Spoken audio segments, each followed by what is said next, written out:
Yasan, bakit di ka dumalo sa gawain? Pasensya ka na kasi may ginagawa kasi ako. Busy ako sa trabaho. Nahiya lang ako, kaya tumanggap ako. Pero hindi ko talaga naintindihan. Kaya sorry.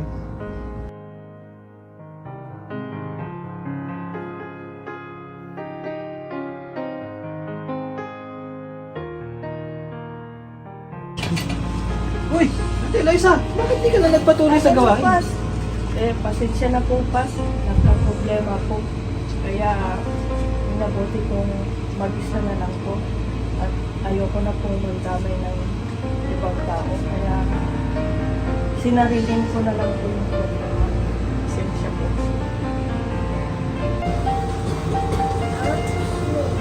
Oh, Kat, kamusta? Pas, kayo po pala yan. Bakit di ka na nagpatuloy sa gawain? Pasensya na po, Pas. Masyado kami busy ngayon sa trabaho. At saka understaff po kami. Kailangan namin mag-OT. So, marami po akong overtime ngayon. Sa totoo lang, marami din po kami pangangailangan na kailangan gustusan. Ngayon yung mga anak ko, nag-aaral sila. I need to really work hard para, magkaroon ng panagpas sa kanila. Tsaka, naniniwala ako na pwede naman ako mag-attend sa YouTube services. Anyway, sa ngayon po, hindi ko po talaga siya maisingit sa ating schedule. Pasensya na po, Pas. So, Pas, ano yung problema natin? susunod na kapatid.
Praise God, Kuya. Maraming salamat sa Lord sa buhay niyo po at naniniwala ako na nagagalak ang Panginoon dahil tumugon po kayo sa kanyang panawagan.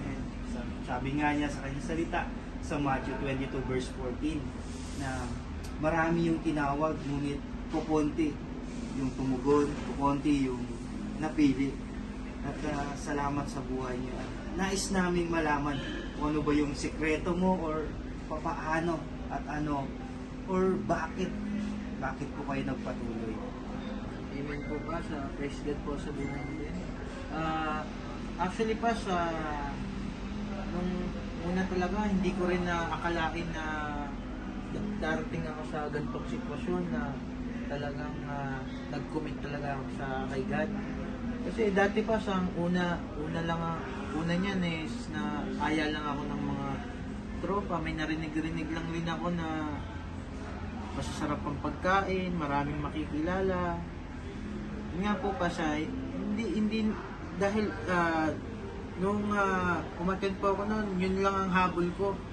Pero nung hanggang sa may dumating sa buhay ko na isang matinding pagsubok sa aming mag-asawa, kaya yun pas talagang nag-commit ako sa Panginoon, isinuko ko lahat ang aking kasalanan. Kasi pas na namumuhay ako dati sa mga mundong gawain, sa paggawa ng kasalanan, pambababae, pagnanakaw, na akala ko pa sa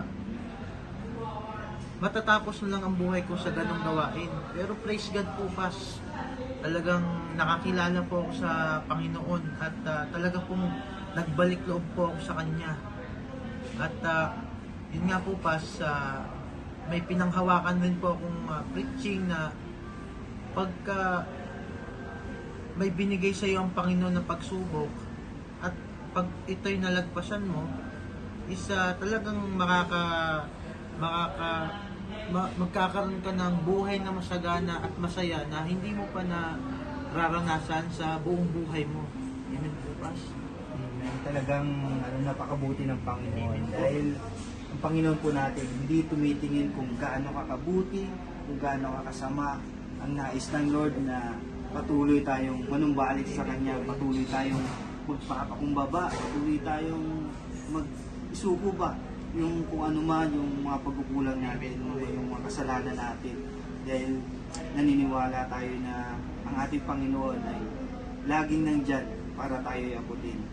At ang nais lang niya is patuloy natin siyang isik, patuloy tayong magtiwala sa Kanya, patuloy tayong isuko kung ano man yung mga bumabalakid sa buhay po natin. But praise God kuya, buti yung sa mga kaibigan mo hindi ka nagpadala, yung mga kaibigan mo na gusto kang ayain siyempre pag Friday kailangan pag barkada yan guys. Opo, mga- Talagang but salamat sa Panginoon dahil talagang tinugon niya yung panawagan niya sa buhay niyo po. Actually pa sa yung ganung scenario pa ay natural naman po yan.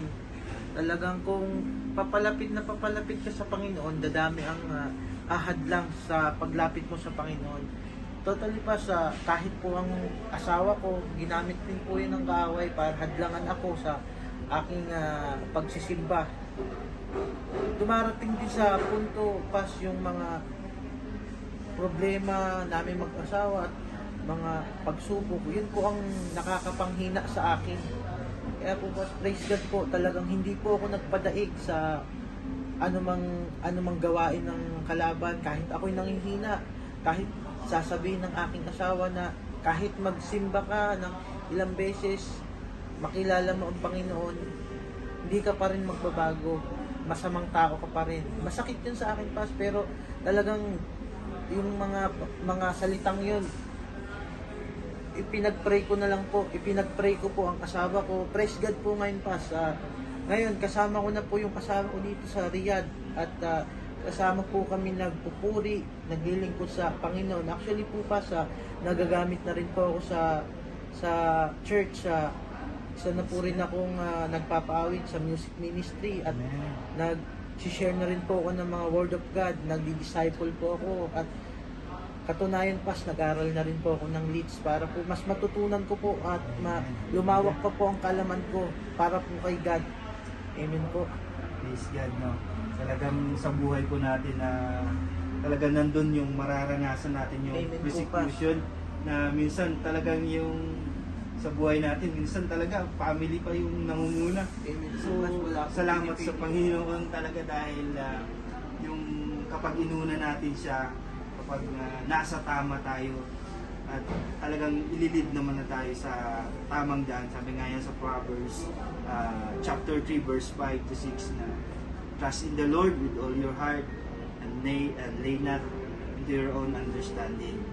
Talagang kailangan natin patuloy natin ituon yung puso natin sa Panginoon na naniniwala tayo na siya yung maglilid sa katotohanan. Amen?